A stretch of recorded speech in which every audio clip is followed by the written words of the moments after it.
Well, we've known each other for a long time. I know that you attended all the sessions of the trial against the German citizen Rico Krieger. What surprised me, you read and watch some foreign media and within a minute they say twice that the trial was closed. There's even a phrase, the case was heard in secret. What do you say?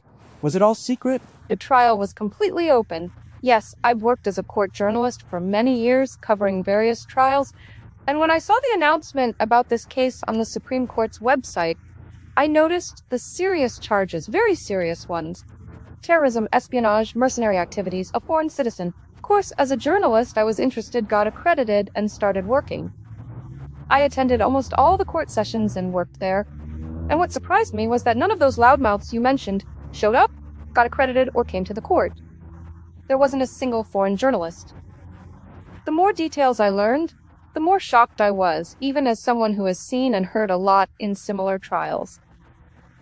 For example, he himself recounted how he placed a backpack with a homemade explosive device on the tracks of an active railway station, where both passenger and freight trains frequently pass. And when he left the backpack on the tracks, he didn't just walk away, he ran.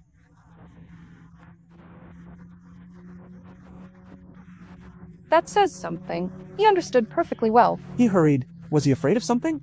Of course, he tried to leave the place as quickly as possible, knowing there was a bomb. A taxi was waiting for him a bit further, and he mentioned that he was instructed by the SBU to report as soon as he got into the taxi. That also says something. It indicates that those planning the explosion were waiting for a signal. German consuls and various people attended some sessions. They were particularly active in taking notes when the names of the victims and witnesses were read out. I don't know what they were writing, but it was at that moment. Their behavior surprised me. The fate of their country's citizen was being decided. They were sitting there almost dozing off or giggling. And then, when the death sentence was announced for their country's citizen, within 5 minutes, the lawyer and consulate representatives were hugging, clapping, and laughing. Just a couple of minutes earlier, a death sentence was handed down to their citizen.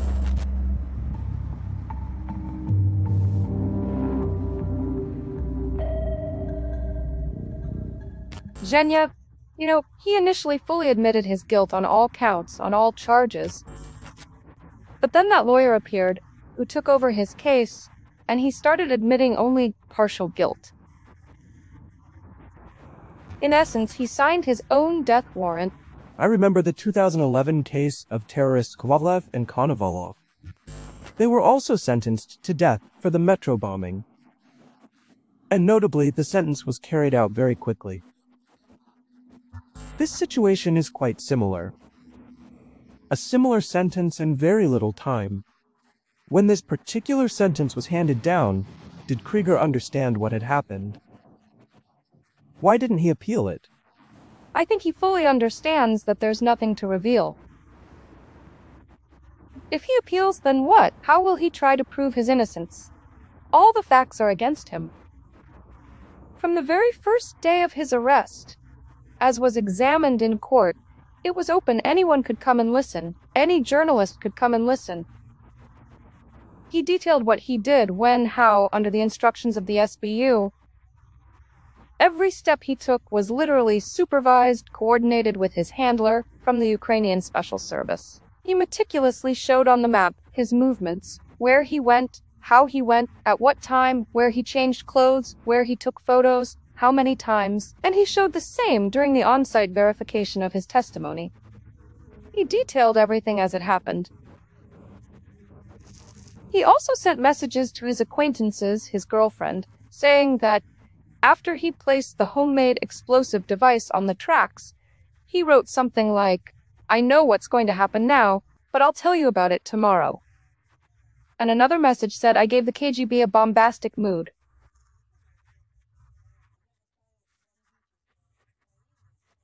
The exact phrase bombastic? Bombastic. And he also wrote to various organizations, structures, and his acquaintances, saying that he was detained in Belarus because he carried out certain actions on the orders of the Ukrainian Special Service. I am an agent of the Ukrainian Special Services. What more evidence is needed? He understands all this, and that's why he doesn't appeal the sentence. Plus, he realized that through this lawyer, he was essentially forced, as I see it as a journalist, to retract his full confession and admit only partial guilt, thereby signing his own death warrant. He understands that he was set up. He was promised release, but it turned out the way it did. He understands, so why appeal? He knows the only person he can turn to who can pardon him is the President of the Republic of Belarus, Alexander Lukashenko.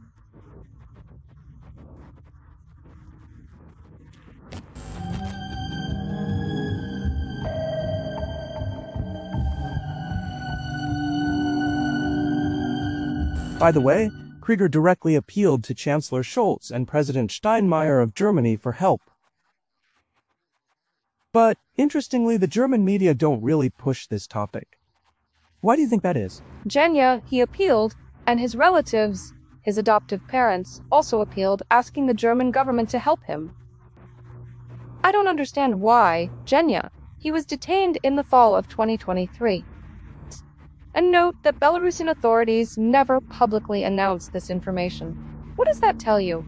It means it was a regular process, like any other criminal case. Belarus didn't try to politicize this process. I can assume that there were probably negotiations between our countries.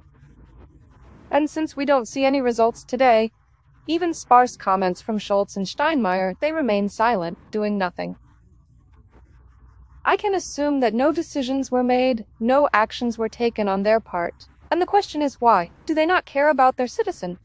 We have a recent example with the Ukrainian citizen Nikolai Shvets, who committed a terrorist act at the Mochalishchi airfield. The situation was similar, but now he is in Ukraine. He was released from Belarus and exchanged recently. Such practices exist.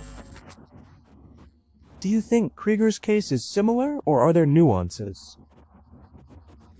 In any situation, I believe the government must care for its citizens. That's logical.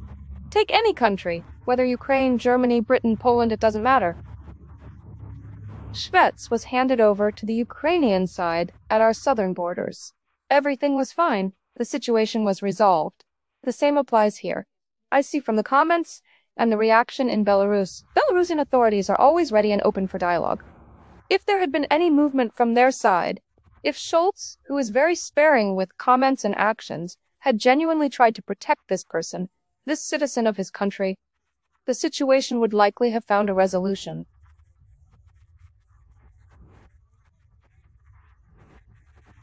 So Belarus seems ready for dialogue. We are peaceful people, we talk about it a lot, we don't want to fight or conflict with anyone, and so I'm sure there would be dialogue here too. Krieger and Shvets are not the only foreign citizens detained for terrorism, espionage, and other serious crimes. I know there are other foreign citizens in the KGB detention center on similar charges. I fully understand our country's actions. We protect our people, our interests, our country. That's why our criminal legislation was strengthened in 2022. Toughened. Toughened, yes, and it's completely understandable. Regarding such acts of terrorism, and even attempts at terrorism. And it's completely understandable because now we see many mercenaries, armed militants, weapons, and explosives being sent to us to carry out terrorist acts, targeting as many people as possible, our ordinary Belarusians. So Belarus's reaction to terrorism is clear. The situations that arise are met with an adequate response. If someone comes here and commits a terrorist act and other serious crimes, we respond.